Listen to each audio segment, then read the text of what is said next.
Um Curso em Milagres, capítulo 2, tópico 8: o significado do juízo final. Um dos caminhos pelo qual podes corrigir a confusão entre mágica e milagre é lembrar-te de que não criaste a ti mesmo. Estás apto a esquecer isso quando vens a ser egocêntrico, e isso te coloca em uma posição na qual a crença na mágica é virtualmente inevitável. A tua vontade de criar te foi dada pelo teu Criador, que estava expressando a mesma vontade na sua criação. Como a capacidade criativa reside na mente, tudo o que crias não pode deixar de ser uma questão de vontade. Daí também decorre que qualquer coisa que faças sozinho é real no teu modo próprio de ver, embora não na mente de Deus. Essa distinção básica conduz diretamente ao real significado do juízo final. O juízo final é uma das ideias mais ameaçadoras no teu pensamento. Isso é assim porque não a compreendes.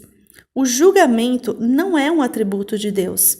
Veio a ser só depois da separação, quando tornou-se um dos muitos instrumentos de aprendizado a ser anexado ao plano geral. Assim como a separação ocorreu no decurso de milhões de anos, o juízo final vai se estender por um período similarmente longo e talvez até mais longo.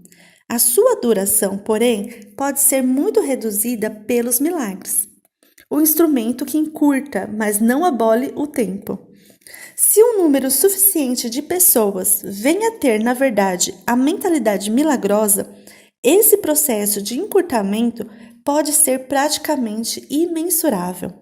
Contudo, é essencial que tu te libertes do medo com rapidez, porque tens que emergir do conflito se vais trazer paz a outras mentes. Em geral, se considera o juízo final como um procedimento empreendido por Deus. De fato, será empreendido por meus irmãos com a minha ajuda. É uma cura final, ao invés de um acerto punitivo, por mais que possas pensar que a punição é merecida. A punição é um conceito totalmente oposto à mentalidade certa, e o objetivo do juízo final é restaurar em ti essa mesma mentalidade. O juízo final poderia ser chamado de um processo de avaliação certa. Simplesmente significa que todas as pessoas finalmente virão a compreender o que tem valor e o que não tem. Depois disso, a capacidade de escolher pode ser dirigida racionalmente. Até que essa distinção seja feita, porém, as oscilações entre a vontade livre e a vontade aprisionada não podem senão continuar. O primeiro passo para a liberdade envolve uma seleção entre o falso e o verdadeiro. Esse é um processo de separação no sentido construtivo e reflete o verdadeiro significado do Apocalipse. Em última instância, todos olharão para suas próprias criações e escolherão preservar somente o que é bom, assim como o próprio Deus olhou para o que ele criou e soube que era bom. Nesse ponto, a mente pode começar a olhar com amor para as suas próprias criações devido ao seu valor. Ao mesmo tempo, a mente irá, inevitavelmente, repudiar suas criações equivocadas, as quais, sem crença, não mais existirão. A expressão juízo final é assustadora, não só porque foi projetada para Deus, mas também por causa da associação entre final e morte. Esse é um exemplo claro da percepção invertida. Se o significado do juízo final é objetivamente examinado, fica bastante evidente que é, na realidade, o umbral da vida.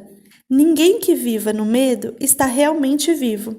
Não podes submeter a ti mesmo ao teu próprio juízo final, porque tu não és criação tua.